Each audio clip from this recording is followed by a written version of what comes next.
अस्सलाम वालेकुम viewers, welcome back to my YouTube channel daily tips with अस्मा।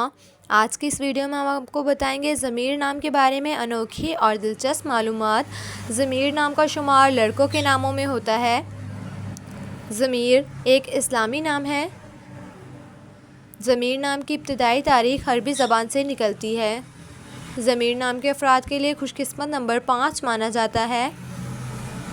माहिरीन के मुताबिक ज़मीर नाम के लड़के बहुत मेहनती होते हैं। ज़मीर नाम का मतलब है दिल, दिमाग। ज़मीर नाम के लड़कों के लिए खुशकिस्मत दिनों में जुम्मा और सोमवार का दिन शामिल है। ज़मीर नाम के अफराद के लिए मुआफ़िक रंगों में नीला, सब्ज़ और सफ़ेद रंग शामिल हैं। ज़मीर नाम के अफराद के लिए मुआफ़िक पत्थरों में मरकत पत्थर शामिल हैं। खुशकिस्मती वाली धातों में हिस्सों के हिसाब से चांदी शामिल है। सो फ्रेंड्स, अगर आप अपने नाम का मतलब जानना चाहते हैं तो कमेंट बॉक्स में अपना नाम लिखें। इंशाल्लाह हम आपके नाम की वीडियो ज़रूर बनाएंगे। Thanks for watching. अल्लाह हाफ़िज़।